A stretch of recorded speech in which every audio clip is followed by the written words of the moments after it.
On vous souhaite la bienvenue à ériclatour.com. Deux groupes, deux générations, c'est présenté samedi le 13 avril dans le Vieux-Saint-Jean. On parle des cousins et des Sgt. Pepper. Petit clin d'œil ici aux Beatles. Mais d'abord, parlons d'une pièce de théâtre, Comme un caillou, dont l'auteur est elle-même résidente de Chambly. Bref, qu'est-ce qu'on laisse derrière nous? On va tenter, bien sûr, d'y répondre.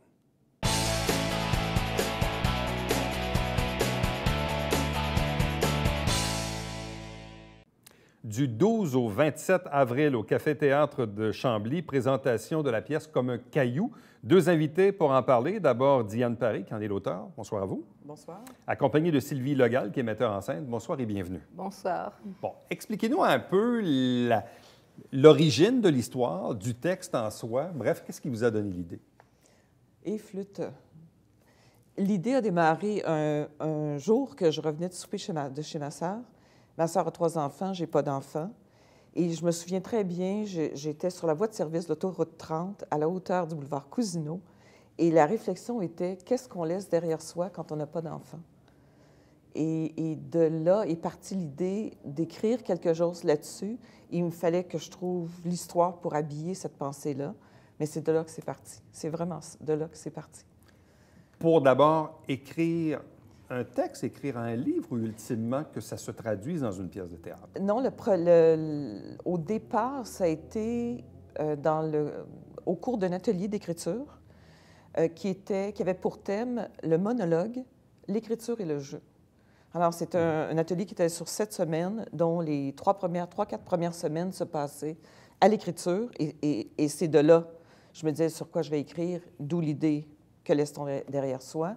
Et à partir de ça, j'ai écrit un monologue qui est un peu dans une des scènes qui va être jouée pendant la pièce. Mais au départ, c'était simplement un monologue qui se tenait seul.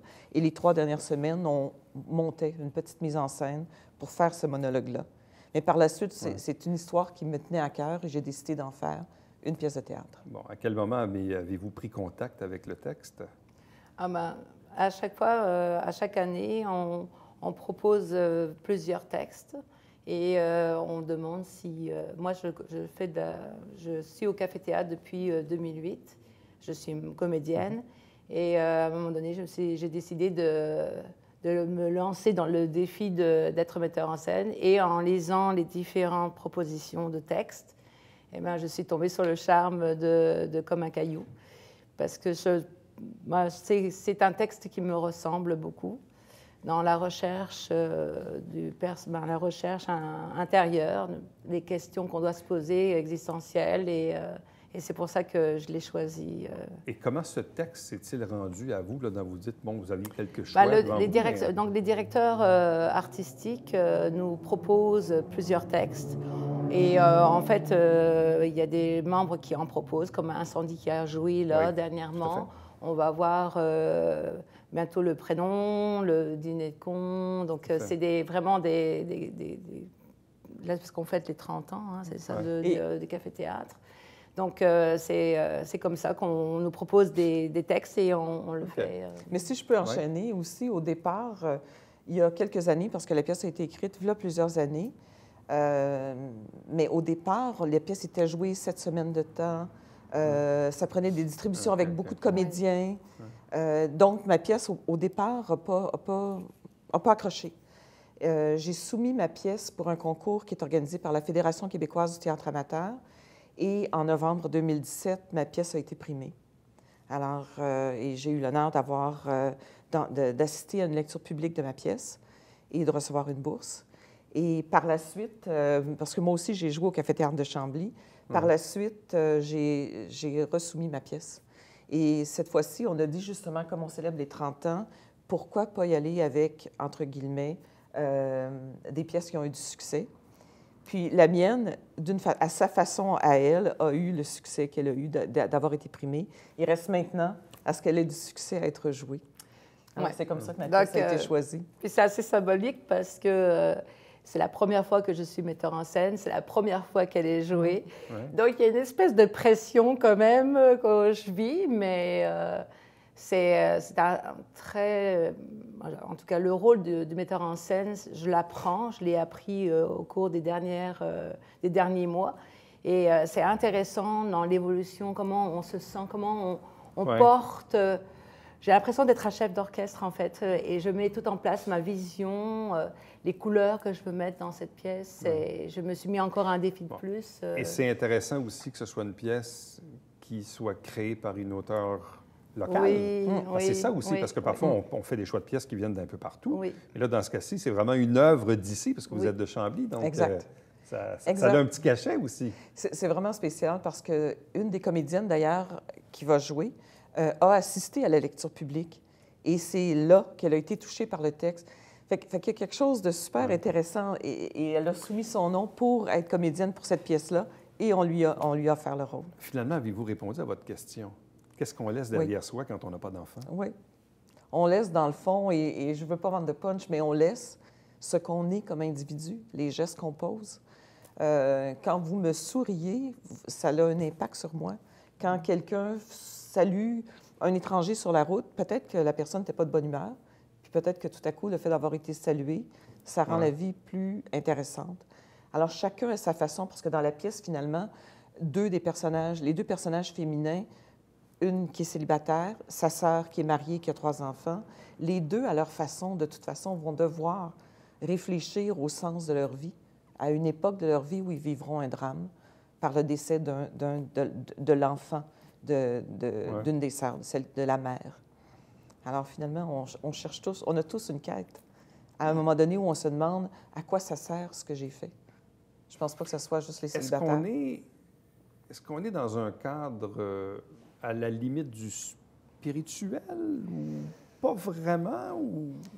Spirituel dans le sens de la recherche, mais sinon, c'est très ancré dans la réalité. C'est vraiment dans les gestes qu'on pose, dans le questionnement. C'est émotionnel. Je Oui. dirais qu'on va vraiment dans une recherche émotionnelle d'être vrai dans ce qu'on fait, dans le moment présent. Ça parle de la mort, donc c'est l'évolution des personnages face à la mort. Ouais. Les rancœurs intérieures, ça sort. C'est intéressant de voir. Moi, j'ai adoré cette pièce-là parce que on va dans les émotions, on va toucher à différentes choses du monde intérieur des personnages. Bien, probablement qu'on veut tous, en quelque part, laisser quelque chose derrière Oui, soi. c'est peu ça. importe. Oui. Même on le voit dans les vies personnelles ou professionnelles, même sur le plan politique, on dit souvent un président à son 2e mandat veut laisser un legs, une histoire, qu'on se Exact. rappelle de lui dans 100 Exact. ans. Souvent, on va se rappeler d'une phrase, un mot, une action. Hein? Donc, bref, l'humain veut toujours essayer de laisser sa trace. En même temps, quand je parlais de l'aspect plus spirituel, c'est que depuis la nuit des temps, l'humain cherche à savoir qu'est-ce qui se passe de l'autre côté. Et personne ne le sait vraiment. Encore là, il y a différentes religions qui ont leur propre théorie, ou pas de théorie du tout. Ceux qui prônent l'athéisme disent, ben, finalement, ça se termine, il n'y a plus rien après. Mais c'est ça aussi. Donc, l'humain, il veut laisser une trace, mais l'humain aussi, il veut savoir qu'est-ce qu'il y a après. Oui. Et ça, on ne le découvrira pas dans la pièce non plus. Désolée, désolée. C'est vrai. Mais en même temps, Hélène, le personnage de la femme qui est célibataire, qui vient de prendre sa retraite, malgré le décès de son neveu, va continuer à lui parler ou à l'entendre, mais c'est un peu notre voix intérieure. Tu sais, le fait de se dire... Mais moi, je joue quand même sur cet aspect-là, quand même, dans la pièce. Je vais jouer avec les lumières. Je me suis mis ce défi-là supplémentaire d'aller jouer dans... Est-ce que c'est l'ego qui va parler? Est-ce que c'est un personnage imaginaire? C'est d'aller jouer là-dedans. Et je pense qu'à la fin, le spectateur, quand il va sortir de ce spectacle-là, c'est qu'est-ce que je laisse aussi derrière moi? Qu'est-ce que je vais léguer? Et est-ce que je dois vivre vraiment le moment présent? C'est en tout le temps, c'est de savourer ces moments magiques de la vie, parce que quelque part, c'est un peu le message, on va dire. Souvent, quand les gens traversent des deuils, on va souvent leur dire, pour les consoler, que les personnes qui nous ont quittés vivent à travers nous, dans nos cœurs, dans nos souvenirs. Hein, c'est souvent une espèce de phrase classique où on essaie d'atténuer un peu la portée du deuil, mais bref... Mais je pense que, pas je pense, mais dans la pièce, il va y avoir beaucoup la notion du souvenir des moments heureux où elle va finir par comprendre ce qui lui est arrivé ou ce qui s'est passé vraiment et la faire cheminer dans tout ça. Et là, j'avais quelque chose que je voulais dire et ça m'a complètement échappé. Ça va revenir. Ce sont des choses qui arrivent. Ce sont des choses qui arrivent. Là, on a 4 comédiens sur scène? Oui, oui. 4 comédiens, 6 personnages. 6 6 personnages. Exact, Oui. exact. Et on Donc, va de quoi à quoi? Hum? On va de quoi à quoi dans les personnages? Eh bien, il y a le... J'ai voulu, parce qu'en fait, j'aurais pu avoir que 3 personnes physiquement, mais j'ai dédoublé le personnage de Tristan, justement pour qu'on remarque, justement, on a le Tristan le juge, Tristan le souvenir et Tristan l'âme. Et en fait, ils vont graviter autour du personnage de la mère et de la tante, pour les faire grandir, en fait. Ouais. Et c'est ça que je trouve intéressant, c'est de les voir cheminer. Puis moi, je suis touchée parce que je fais un métier...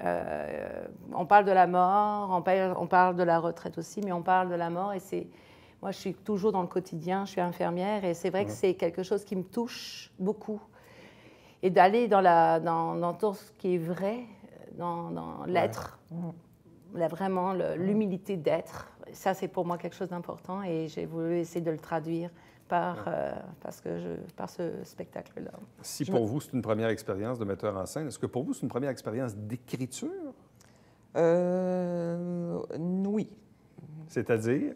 Non, c'est la première pièce de théâtre. Ouais. Je travaille avec une deuxième pièce.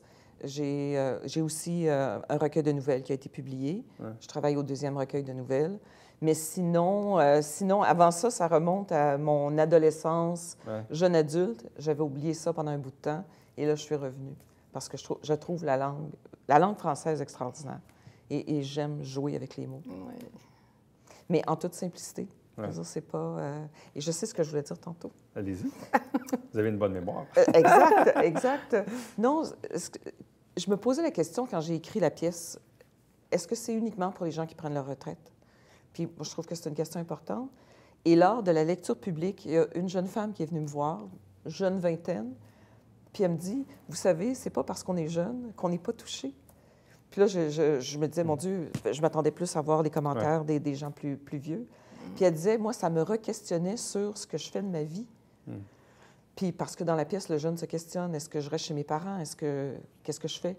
Fait, elle, ça l'amenait beaucoup dans ça et dans vivre le moment présent. Et je me disais, bon, parfait, mission accomplie. Alors, la pièce Comme un caillou, présentée au Café-Théâtre de Chambly à compter du 12 avril jusqu'au 27. Il y aura donc 6 représentations durant le mois d'avril. Vous avez l'adresse Internet au bas d'écran pour, bien sûr, aller chercher des informations ou, ultimement, pour réserver vos billets.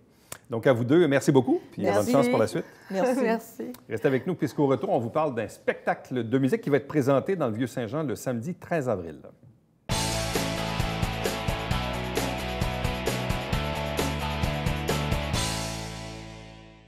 Mesdames et messieurs, bonjour et bienvenue à La Justice entre nous. Mon nom est Serge.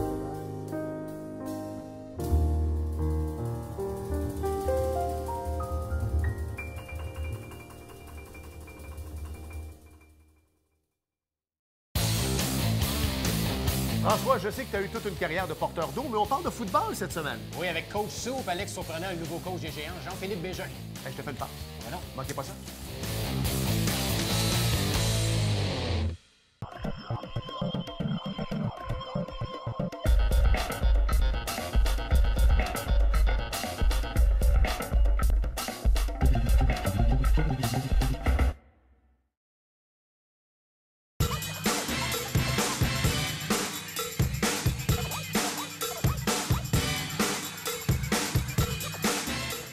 Dimanche, 9h30, Télé Bingo, on vous attend.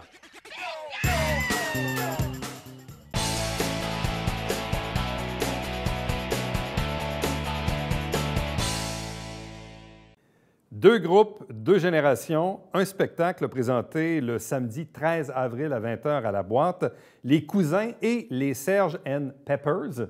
Je vous présente nos invités. D'abord, Jean-François Martel, qui est membre des Serge and Peppers. Bonsoir. Salut. De même que Raphaël Roy, membre des Cousins et aussi gagnant du Cégep en spectacle 2018 à Saint-Jean-sur-Richelieu. Bonsoir. Allô, merci de l'invitation. Bon, expliquez-nous un peu le concept. On comprend qu'il y a deux groupes, qu'il y a deux générations qui s'affrontent, si on veut. Façon de dire les choses, mais expliquez-nous un peu comment l'idée d'avoir un spectacle combo a pris naissance. Ben, écoute, nous autres, on allait les voir en show, on les voyait souvent à nos shows. Un moment donné, on s'est dit pourquoi pas...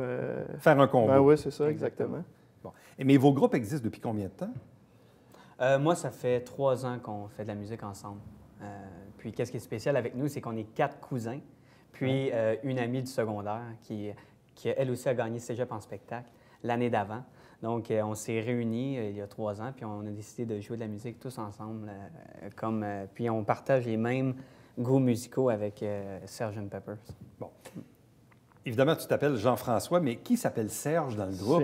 C'est aussi mon nom. C'est toi aussi? C'est Ben, ton c'est pas nom, mon ton nom, c'est mon surnom? surnom. C'est mon surnom. Bon, Serge and Peppers, évidemment, il y a un clin d'œil. Il y a un clin d'œil aux Beatles. Expliquez-nous un peu comment vous avez trouvé l'idée d'appeler le groupe de cette façon-là. Ben, mon surnom existait avant le groupe. Fait que c'est ça faisait longtemps qu'on m'appelait Serge, puis on était toute une gang de chums qui tripaient Beatles, puis ça trottait dans l'air depuis un bout de temps, faire un hommage aux Beatles, puis à un moment donné, on s'est dit, ben, on devrait appeler ça Sgt. Pepper's, tant qu'à avoir Serge avec nous, tu sais, en référence à l'album. Fait que on a tous trouvé ça bien drôle. Mais comment ça t'est arrivé dans la vie de te faire appeler Serge ou Serge? Je veux dire, comment un gars qui s'appelle Jean-François, que normalement on va dire GF, là, exact. Comment un gars qui s'appelle Jean-François finit par se faire surnommer Serge? Ben, j'ai déjà été le petit nouveau dans un band qui s'appelle le 8-3-4 Band, qui n'existe plus aujourd'hui, justement, qui est un petit peu muté en le Sgt. Pepper's. Puis là-dedans, il y avait le drummer GF qui s'appelait aussi. Oui, c'est vrai. Donc, pour simplifier les choses... Il y avait 2 GF, fait on s'est dit, toi, ça va être Serge, exactement. C'est sorti comme ça, puis c'est resté. Puis, j'ai jamais lutté contre ça, j'ai toujours trouvé ça bien drôle. Mais en même temps... Ça a été payant plus tard pour trouver le nom. Oui, probablement, mais en même temps, de par ton physique, t'es pas super vieux non plus. Non, du tout. Et sinon, même, t'es le plus jeune des Sgt. Peppers? Pas tout à fait. Bien, jusqu'à récemment, oui, mais on a changé de batteur là, dans la dernière année, qui a 1 an plus jeune que moi, en fait, dans le fond, il a mon âge. Mais à la base, oui, j'étais le... Bon. Et comment un gars de ton âge tripe sur les Beatles? Alors, je pense que c'est un groupe qui n'a pas vraiment d'âge, honnêtement. Beaucoup de gens, à travers toutes les décennies, là, depuis les années 60, ont apprécié leur musique. Je pense que je ne suis pas le dernier là, qui va aimer ce groupe-là. Là. Donc, est-ce que j'en déduis que les Sgt. Peppers, vous jouez principalement du Beatles? Faites-vous aussi un peu d'autres choses? Oui, on a plusieurs formules. Tu sais, on peut faire une soirée entièrement Beatles. C'est sûr que c'est là qui est vraiment notre cœur. C'est ce qu'on apprécie le plus. Mais on a aussi on a un répertoire là, qui est assez large. Dépendamment un petit peu de la soirée, justement, pour le spectacle de la boîte. On peut s'attendre à entendre des titres, d'autres choses. Et les cousins, eux autres, ils jouent quoi? On joue majoritairement du blues et du rock, mais on est des grands fans des Beatles aussi, donc on joue des Beatles, on joue du Led Zeppelin, assez vieux rock, puis on va même aussi avoir 2 compositions qu'on va faire dans le spectacle. Oui. OK. Donc là, vous êtes les cousins, quoi? Vous êtes 4, c'est ça? 4 cousins. Puis ça a commencé comment? Parce que là, bon, tantôt, je le disais en introduction, tu as fait Cégep en spectacle. Oui. Donc, visiblement, la musique, ça fait partie de ta vie depuis un bout de temps. Oui. Dans le fond, on a commencé à jouer ensemble. J'avais mon cousin qui drummait dans un orchestre, un peu plus dans son jeune temps. Puis ensuite de ça, mon autre cousin a appris la basse. Puis mon autre cousin avait appris la guitare sur le tas. Puis là, on s'est réunis, puis je pense que c'était un rendez-vous familial, puis on s'est dit, on part un band. Donc, c'est parti comme ça? Oui, c'est parti. Et toi, tu joues quel instrument? Moi, je joue de la guitare, puis c'est ça. Moi, c'est moi qui ai vraiment réuni les autres pour former un band, puis apprendre, par exemple, des Beatles, apprendre des choses, puis on a monté des spectacles. Et dans le fond, c'est quoi les différences d'âge entre toi et tes 3 autres cousins? Là? Ah, c'est maximum 4 ans. OK, pas plus que ça. Oui, vous êtes pas mal tous dans les mêmes âges. Là. Oui. Vraiment, aujourd'hui, c'est de 20 à 24 ans, notre band, puis ça fait justement 3 ans qu'on... Bon, parlons un peu de l'expérience de Cégep en spectacle. C'est quand même, Oui. une expérience en soi. Donc, en 2018, c'était un beau couronnement. Bien, dans le fond, c'est ça, c'est cette année. Donc, 2019... Oui, c'est l'année qui suit. Exactement. Donc, j'ai gagné au Cégep, justement, dans la région, à Saint-Jean. Puis, par la suite, j'ai participé au régional, qui était à Longueuil. Puis là, je me suis fait plein d'amis là-bas, des musiciens de grands talents. Il y avait un humoriste, puis tout ça. Puis c'était une expérience assez unique. Je suis très content de l'avoir fait. Bon. Puis là, durant cette soirée-là, ça va se passer comment? Est-ce que les 2 groupes vont être sur le stage, sur la scène en même temps? Non. Chacun votre tour? Oui. Ouais, Parce en que là, principe, j'imagine qu'il y a comme un enjeu d'espace aussi, j'imagine. Là. Donc, c'est sur donc l'espace qui limité. commence la soirée? Ça va être nous. Puis, mais on vous réserve quelques surprises pour les gens qui vont venir. Il faut être là. Pour voir le OK, spectacle. donc pour avoir une séance de jam, je ne sais pas. Ou, Effectivement, il va peut-être avoir... Oui, ils vont pas- Peut-être. Ils il n'ont va- pas encore, il ils va- vont te le dire. Regarde tes courriels Mais en c'est arrivant tantôt. C'est parce qu'il n'est pas dans Le cercle. le cercle plus refermé des gens qui décident le spectacle. Non, c'est une blague. Non, il va y avoir des petites surprises, puis je pense OK. qu'on... Mais ça commence par les cousins. Oui, Il effectivement. y aura des surprises, puis après ça, vous allez embarquer. Les vieillards, après ça. Oui, oui, Ça, oui. c'est ça. Et là, vous autres, vous êtes combien dans les Sgt Pepper? On est 4. Vous êtes 4 aussi. Bon. Et c'est quoi les différences d'âge entre les 4? Ben, il y a moi et le batteur Simon, qui moi j'ai 26, lui il a 25, puis il y a les autres qui sont plus vieux. Là. Vieux étant? Trentaine et très, très début de quarantaine. Ah, OK. C'est pas si vieux que Non, ça. non, c'est quand pas des même. vieillards si du vieux tout. que ça. On a tous le même âge mentalement, qui est à peu près 8 ans et demi. Mais quand vous jouez du Beatles, c'est quoi le feeling que vous avez en vous là, quand vous vous installez là, puis vous commencez à jouer? Ben écoute, on a tous grandi avec cette musique-là, fait que c'est un peu de revivre un peu le rêve de jeunesse, d'avoir vu ces gens-là jouer, puis c'est un peu une des raisons pour qu'on joue de la musique aujourd'hui, c'est parce qu'on a aimé ce band-là. Fait que Ouais. c'est un petit peu de boucler la boucle en rejoignant le band qui nous a poussé à prendre nos instruments, puis essayer d'avoir le même feeling, les harmonies vocales, toutes ces choses-là. Là. Puis là, si vous êtes 4, est-ce que chacun joue le rôle de John, Non, Paul et compagnie, non? Il y a pas, des Ringo, fois, ça... Non, déjà en partant, Simon, lui, il chante pas. Des fois, Ringo chantait, tu sais. Non, il n'y a pas Ben, de... il chantait, mais oui, non, OK. C'est ça. Simon est plus humble que Ringo. Non, pour vrai, on essaie de rendre justice aux chansons le mieux qu'on peut. On ne s'attardera pas à, ben, tu sais, lui, c'est le bassiste qui chante. Non, non. OK. Celui de nous qui l'a le mieux la chante, puis c'est tout, ça finit comme ça. OK, c'est comme ça que vous... Là, vous pratiquez quoi? Vous vous réunissez une fois par semaine? Ou C'est pas mal ça, oui, exactement. Donc, une fois par semaine, puis là, quoi, vous jouez votre matériel ou vous essayez de faire Ben, d'autres ça choses dépend aussi? des spectacles à venir. Tu sais, on essaie de... Le band n'est pas si vieux que ça, il y a environ 1 an et demi. Donc, on essaie encore de monter un répertoire de plus en plus grand. Faut qu'on se laisse toujours une liste de quelques nouvelles chansons. Puis après ça, on répète les pièces qui sont peut-être un petit peu plus Et problématiques. là, depuis la formation du groupe, vous avez fait à peu près combien de représentations? C'est une bonne question. C'est une très bonne... je ne sais pas, peut-être une dizaine par année. Fait une vingtaine, je dirais. Non? Dans la région ici, surtout, ou vous êtes allé aussi un petit peu à l'extérieur? Rive-Sud, principalement. Là, un petit peu partout, ça arrive sud. Bon. Puis là, vous autres, les cousins, vous pratiquez quoi, une fois par semaine aussi? Oui, majoritairement les fins de semaine, puisque tous les gens sont aux études. Donc, oui, 1 ou 2 fois par semaine. Bon. Et vous avez donné combien de représentations depuis que les cousins existent? Ça doit être autour de 25 ou... OK. Je sais pas exactement. C'est quoi le plaisir d'être sur la scène? C'est tout simplement d'apprécier. On est tous des passionnés de musique, puis même que ce soit des compositions ou des covers comme les Beatles, c'est vraiment magique de partager ça avec d'autres gens qui viennent triper avec nous. Ouais. Puis juste d'apprendre un instrument, d'apprendre la chanson puis de la performer, c'est le fun. Bon. Vous faites quel type de composition? On fait majoritairement du francophone, donc du matériel francophone. Puis, mais c'est assez varié comme musique. Là. On part du blues, ça peut aller dans le rock, même du folk. Bon. Comment voyez-vous l'avenir de vos groupes, bands respectifs? On pensait faire une tournée américaine Au moins, après la boîte. Oui. The World Tour. Oui. C'est dur à dire parce que nous autres, c'est du cover, donc ça peut mener partout et nulle part en même temps. Le band concours étant les Beatles, je me dis que... C'est inépuisable. Ben, Oui. En tout cas, Autrement dit, tant que tout le monde a du plaisir à le faire, ça peut durer très longtemps, c'est ça? oui, exact. Si on le fait bien, puis qu'on a du plaisir, puis que ça apparaît sur un stage, je pense que ça peut aller loin, là, ce projet-là. Vous autres, vous êtes un peu plus jeunes. Avez-vous des ambitions autres? Ben oui, c'est sûr qu'on aimerait peut-être, plus ça avance, plus on pourrait ajouter du matériel des compositions, par exemple. Ouais. Puis peut-être aller en studio, puis enregistrer un album ou quelque chose comme ça.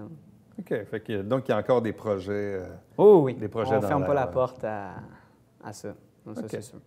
Donc, on le rappelle, c'est samedi le 13 avril à 20h à la boîte.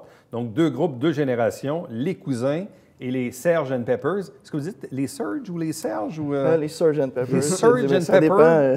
dépend du moment, mais absolument Surge.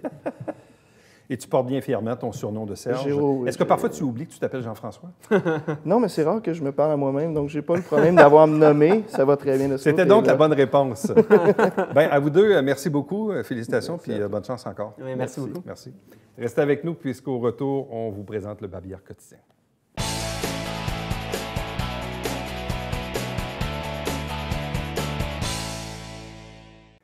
Est-ce possible de décoder le langage canin? Semble que oui. 2 conférencières seront à Saint-Jean-sur-Richelieu le samedi 13 avril. Chaque semaine, des extraits des travaux du Conseil de ville de Saint-Jean-sur-Richelieu. Chaque dimanche matin à 9h30 en direct, c'est le Télébingo avec 4 000 $ en prix, 30 dépositaires. Et pour avoir la liste des détaillants, allez sur tvhr9.com. Et pour me joindre, Éric Latour en un mot à commercial tvhr9.com. À demain. Bye bye.